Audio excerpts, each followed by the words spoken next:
என் தேவனுடைய கரம் என்மேல்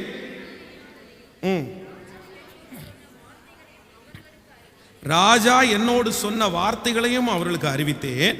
அப்பொழுது அவர்கள் எழுந்து கட்டுவோம் வாருங்கள் என்று சொல்லி அந்த நல்ல வேலைக்கு தங்கள் கைகளை திடப்படுத்தினார். கவனிங்க, இப்போ மூணாவது அவனுக்கு என்ன தடை வருது அப்படின்னா, ராஜாவுடைய கண்களில் தயவு கிடைச்சிருச்சு, இவன் கேட்ட பணமும் கிடைச்சிருச்சு.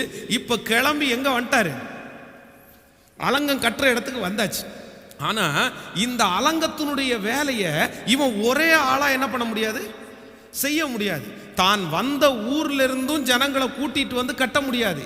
இங்க இருக்கிற ஜனங்களை வச்சுதான் என்ன பண்ணணும் அப்படின்னா, இந்த அலங்கத்தை கட்ட இவன் ஒருத்தனாவும் கட்ட முடியாது, அங்கிருந்து கூட்டிட்டு வந்தும் கட்ட முடியாது. இந்த ஜனங்களை மோட்டிவேட் பண்ணி இந்த ஜனங்களை வச்சுதான் இந்த அலங்கத்தை கட்டணும். ஆனா அதுல ஒரு பெரிய சிக்கல் இருக்கு. என்ன அப்படின்னா, அங்க இருக்கிறவங்க யாருமே கொஞ்சம் பேர் தான் வசதி உள்ளவங்களை தவிர மற்றவர்கள் எல்லாரும் இந்த தேசம் சிறைப்பட்டதுனால நிறைய பேர் நிந்தையும் கஷ்டத்தையும் அனுபவிக்கிறாங்க. நிறைய பேருக்கு சாப்பாட்டுக்கு கூட வழி இல்லை. அப்படின்னா இன்னைக்கு வேலைக்கு போனாதான் அவங்க வந்து நாளைக்கு சாப்பிட முடியும். இன்னும் நிறைய பேர் இந்த யுத்தத்தில் அடிக்கப்பட்டு கை இல்லை கால் இல்லை, எங்க பார்த்தாலும் பஞ்சம். ஒரு நாள் வேலைக்கு போகலனாலே அவங்களுக்கு சோறு இல்லை.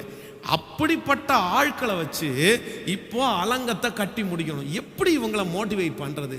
நான் ஒருத்தனா செய்ய முடியாது, என் கூட இப்ப யாராவது ஒருத்தர் இணைஞ்சு நின்னாதான் இதை செய்ய முடியும் அப்படின்னு வரான். ஆனா வேதம் சொல்லுது, கர்த்தர் சமூகத்தில் ஜெபம் பண்ணி அந்த காரியத்தை ஆரம்பிச்சு அந்த தரிசனத்தை ஜனங்கள் மத்தியில கொடுக்கும்போது, அங்க கேட்டவங்க பணம் இல்லாதவங்க, அங்க வேலை செய்யறவங்களுக்கு அந்த அளவுக்கு சாப்பாடு எதுவுமே இல்லை. ஆனா அவங்க எல்லாரும் சொல்றாங்க, அந்த நல்ல வேலைக்கு எங்களுடைய கை உங்க கூட இருக்கும். அங்க இருக்கிற எல்லா ஜனங்களுடைய கண்களையும் தயவு கிடைக்க பண்ணி அந்த ப்ராஜெக்டுக்கு கர்த்தர் அவனை மட்டும் இல்லை, சுற்றி இருக்கிற எல்லாருடைய கைகளையும் கர்த்தர் ஒன்று சேர்க்க பண்ணினார். ஹல்லேலூயா. நான் தீர்க்க தரிசனமா சொல்றேன், யாருக்காக ஆண்டவர் இந்த வார்த்தை கொடுக்கிறாருன்னு தெரியாது. இந்த ஓட்டத்தில் நீங்க தனியே இருக்கலாம். இந்த காரியத்தை நான் தனியே செய்ய முடியாது பாஸ்டர், என் கூட கணவனார் இல்லை, என் கூட மனைவி இல்லை, என் கூட பிள்ளைங்க இல்லை, நான் எப்படி செய்வேன்னு நீங்க எதிர்பார்க்கலாம். ஆனா ஆண்டவர் உங்க மேல பிரியமா இருப்பாரேயானால் உதவி செய்கிற, உங்களுக்கு உதவி செய்கிற கரங்களை கர்த்தர் உங்களோடு கொண்டு வந்து இணைப்பேன் என்று கர்த்தர் வாக்கு கொடுக்கிறார். நீங்கள் ஒருவராய் அல்ல, பல பேரால கர்த்தர் தயவு கிடைக்க பண்ணி உங்களுக்கு அந்த ப்ராஜெக்டை நிறைவேற்ற பலன் தருவார். ஹல்லேலூயா. கண்ணுக்கு தெரியாத, அறிமுகம் இல்லாத, எதிர்த்த இன்னும் சொந்தங்கள் எல்லாரையும் கர்த்தர் என்ன பண்ணுவார் அப்படின்னா, அவங்க அப்படியே கொண்டு வந்து உங்களுக்கு கொடுக்குற மாதிரி கர்த்தர் வைப்பார். ஹல்லேலூயா. நம்புகிறீர்களா இல்லையா? பாருங்க, ஒருத்தர் வீடு ஒன்று கட்டுறாரு. வீடு கட்டும்போது அவருக்கு பெரிய பண தேவை, அந்த வீடை கட்டி முடிக்கல. ஆனால் வீடை தொடங்கும் போது அவர் எப்படி ஜெபம் பண்ணாருன்னா, ஆண்டவரே இந்த வீடை கட்ட ஆரம்பிக்கிறேன், நீங்கள் சொல்லி தான் ஆரம்பிக்கிறேன், ஆனால் நான் எவ்வளவு இந்த வீடு கட்டாமல் நின்னா கூட நான் கடன் அப்படின்ற ஒன்றை வாங்க மாட்டேன் அப்படின்னு ஒரு பொருத்தனை எடுத்தேன். அப்போ இடையிலே பார்த்தீங்க அப்படின்னா அந்த காங்கிரீட் போடுற செலவு வரும்போது பயங்கரமான ஒரு பண தடை, இவரால் எதுவுமே பண்ண முடியல. அப்போது வந்து ஆண்டவருடைய சமூகத்தில் போய் ஜெபித்தாராங்க.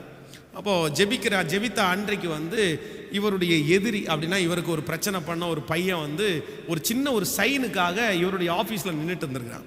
உடனே இவர் பார்த்து, சரி நம்ம வந்து பகையாளின்னு நினைக்கக்கூடாது, நம்ம ஆண்டவருடைய பிள்ளை அப்படின்னு சொல்லி அந்த தம்பியை கூப்பிட்டு, வாப்பா உனக்கு என்ன வேணும் அப்படின்னு கேட்டிருக்காரு.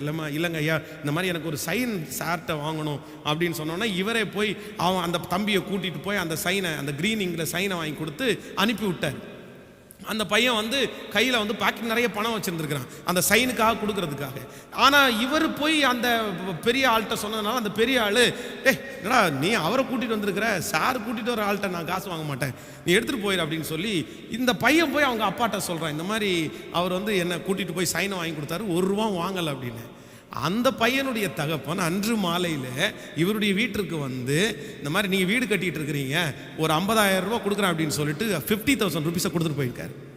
அப்போது அவர் அந்த பணத்தை வச்சுட்டு, ஆண்டவரே எனக்கு இந்த தேவைக்கு எதிரியினுடைய கையிலிருந்து எனக்கு பணத்தை வாங்கி கொடுத்ததற்காக உமக்கு ஸ்தோத்திரம், ஆமேன்னு சொல்லுங்க. அப்போ நான் நம்புகிறேன், உங்களுடைய தரிசனத்தில் நிறைய கைகள் உங்களை வந்து தொட கர்த்தர் வைப்பார். இன்னைக்கு நீங்க தனியா தான் இருக்கிறீங்க.